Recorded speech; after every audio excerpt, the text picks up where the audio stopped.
大家好，我是拉风牛。最近智慧女神的阳痿特性呢，也是被曝光了出来，从而阳痿特性最近也是广受玩家们吐槽啊。那这期我们的主题呢，就是聊聊关于阳痿车这个话题啊。首先呢，阳痿车之所以现在才被这么多人吐槽，是因为近期呢实在是太多阳痿特性的 A 车了啊。那这波操作呢，更是令某侧强强被问候。那大家最近这么反感阳痿车呢，其实原因呢，并非最近发布太多这个类型的 A 车，而是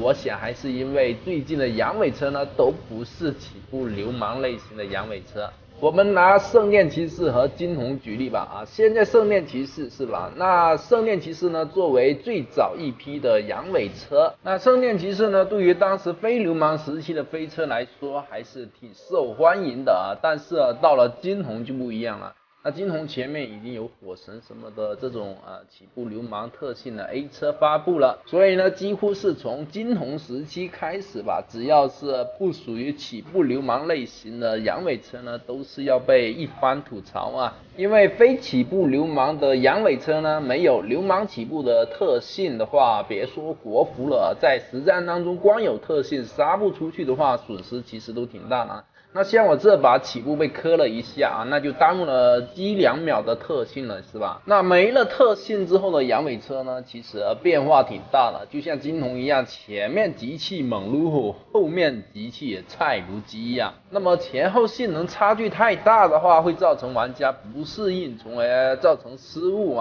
所以呢，玩家一般都不喜欢这个阳痿车那么玩家不喜欢的话，其实偶尔发布一辆，我想大家还是能接受的。但是最近连续好几辆都是，这可就激起广大玩家的愤怒了好了，以上是我个人的观点个人观点不代表正确所以说你们有其他观点，欢迎在评论区里面讨论谢谢大家收看。